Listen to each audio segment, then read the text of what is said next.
শুভ সন্ধ্যা বন্ধুরা। আজকের সন্ধ্যায় বরাক উপত্যকা থেকে আসা কয়েকটি গুরুত্বপূর্ণ খবর হলো, করিমগঞ্জের নাম পরিবর্তন নিয়ে আজ সরাসরি মুখ খুললেন মুখ্যমন্ত্রী হিমন্ত।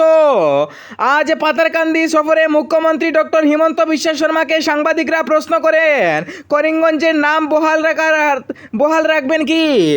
তিনি বলেছেন যে করিমগঞ্জের নামটি রবীন্দ্রনাথ ঠাকুরে দিয়েছেন, রবীন্দ্রনাথ ঠাকুরের নামটি কেউ মুছতে পারবে না, এবং যদি কেউ রবীন্দ্রনাথ ঠাকুরকে বিশ্বাস করে না তাহলে মেনে নিতে চাইবেন না মুখ্যমন্ত্রী। করিমগঞ্জের নামটি মুখ্যমন্ত্রী দেননি, করিমগঞ্জের নামটি রবীন্দ্রনাথ ঠাকুরে দিয়েছেন বলে ঘোষণা করেছেন।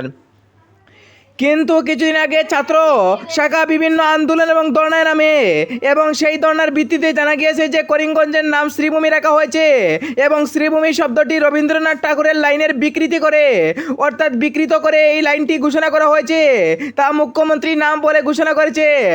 কিন্তু আজ সরাসরি মুখ্যমন্ত্রী ডক্টর হিমন্ত বিশ্ব শর্মা কড়া ভাষায় জানিয়ে দিয়েছেন করিমগঞ্জের নাম বদলানো হবে না, করিমগঞ্জের নাম শ্রীভূমি থাকবে।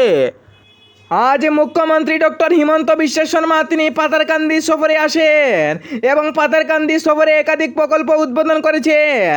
মুখ্যমন্ত্রী ডক্টর হিমন্ত বিশ্ব শর্মা তিনি মহিলাদের উদ্যমিতা প্রকল্পের আসনে উদ্বোধন করেছেন, এবং অনেক কিছু উদ্বোধন করে গিয়েছেন। গতকাল তিনি কাছাড়ে বিভিন্ন একাধিক প্রকল্প উদ্বোধন করেছেন, এবং আজও পাতারকান্দিতে বিভিন্ন এবং একাধিক প্রকল্প উদ্বোধন করেছেন মুখ্যমন্ত্রী ডক্টর হিমন্ত বিশ্ব শর্মা। মুখ্যমন্ত্রী ডক্টর হিমন্ত বিশ্ব শর্মা বলেন, আগে কংগ্রেস আমলে এই রকমের কাজে কোনো বিকাশ হচ্ছিল না, এবার বিকাশ এবং বিকাশ। মহিলাদেরকে 10,000 টাকা উপহার তুলে দিয়েছেন, এবং আগামীতে 25,000 টাকা করে উপহার তুলে দেবেন মুখ্যমন্ত্রী ঘোষণা করেছেন। তিনি পাতারকান্দিতে গিয়ে একাধিক প্রকল্প উদ্বোধন করে, এবং পাতারকান্দিতে বিশেষ কিছু দলীয় কার্যালয়ে বিভিন্ন মিটিং এবং বিভিন্ন সভায়ও তিনি থাকেন, এবং বিজেপির সংবর্ধনা সভায় মুখ্যমন্ত্রীকে অনেক অনেক শুভেচ্ছা দিয়েছেন বিভিন্ন বিধায়ক মন্ত্রীরা। ভয়াবহ গরমে হাঁসফাঁস করছেন বরাক উপত্যকার মানুষ। বরাক উপত্যকার মানুষ সহ আসামের বিভিন্ন জেলার জনগণ আজ গরমে হাঁসফাঁস করছে। বিশেষ করে 30 থেকে 40 ডিগ্রি পর্যন্ত আজ একাধিক স্থানে গরম ছিল, এবং ডিগ্রি এত পর্যন্ত ভয়াবহ ছিল। বিভিন্ন ব্যবসায়ী, মানুষ, শিক্ষা, ছাত্রছাত্রীরাও বিপাকে পড়েছেন। বিশেষ করে আজ গরম ভয়াবহ অবস্থায় থাকার সম্ভাবনা ছিল। আবহাওয়া বিজ্ঞান বিভাগও গরমের কারণে ভারীভাবে সতর্ক করে দিয়েছিল বিভিন্ন জেলাকে। আজ বরাক উপত্যকা সহ আসামের বিভিন্ন জেলা যেমন ডিব্রুগড়, তিনিসুকিয়া, যোরহাট, কার্বি আংলং, নোয়াগাঁও ইত্যাদি জেলাতেও খুব ভয়াবহ গরম ছিল। গরমে হাঁসফাঁস করছেন বরাক উপত্যকার জনগণ সহ আসামের বিভিন্ন জেলার জনগণ।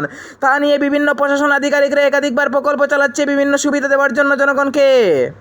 মাত্র কিছুদিনের অপেক্ষা, তারপরে শুরু হচ্ছে উদালগুড়িতে বিটিসি নির্বাচন।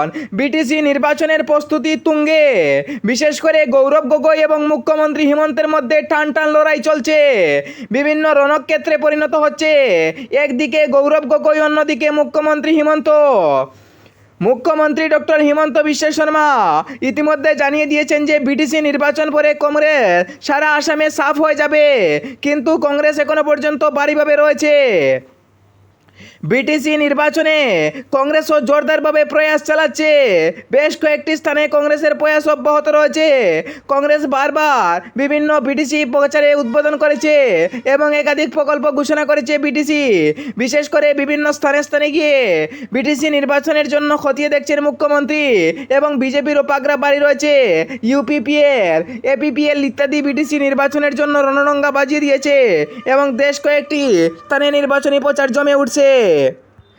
অর্থনৈতিক, সামাজিক এবং রাজনৈতিক দল দিয়ে এশিয়া, ইউরোপ এবং আমেরিকার দেশগুলো বিশেষভাবে উন্নয়ন হবে বলে ঘোষণা করেছেন বিভিন্ন বড় বড় নেতারা। বিশেষ করে গতকাল চায়নাতে একটি বিরাট বড় সম্মেলন ছিল। সেই সম্মেলনে Bharat, Pakistan, Germany, Japan, Shillong, France ইত্যাদি স্থান থেকে বিভিন্ন বড় বড় নেতারা, রাষ্ট্রপতি এবং প্রধানমন্ত্রীরা এসেন, এবং প্রধানমন্ত্রী এবং রাষ্ট্রপতিরা বিভিন্ন একাধিক প্রকল্প উদ্বোধন করেছেন।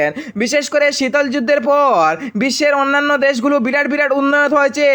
বিশেষ করে America, Japan, Germany, France, Russia, চীন ইত্যাদি দেশগুলো বিশেষভাবে প্রকল্পের মধ্যে সামাজিক, রাজনৈতিক এবং অর্থনৈতিক দিক দিয়ে উন্নত রয়েছে এবং সেই উন্নয়ন দেশগুলোর মধ্যে সাক্ষাৎ করে এবং একাধিক প্রকল্প উদ্বোধন করেন রাশিয়ার প্রেসিডেন্ট ভ্লাদিমির পুতিন, চীনের জেসি ইয়াংকিং, ভারতের প্রধানমন্ত্রী নরেন্দ্র মোদী এবং অন্যান্য বড় বড় নেতারা বিশেষ কিছু অংশগ্রহণ করেন এবং ভারত এবং পাকিস্তান ইত্যাদি সংঘাত থেকে বিরত থাকার জন্য বিনম্র নিবেদন করেন বিভিন্ন দেশের প্রধানমন্ত্রী এবং রাষ্ট্রপতিদেরকে।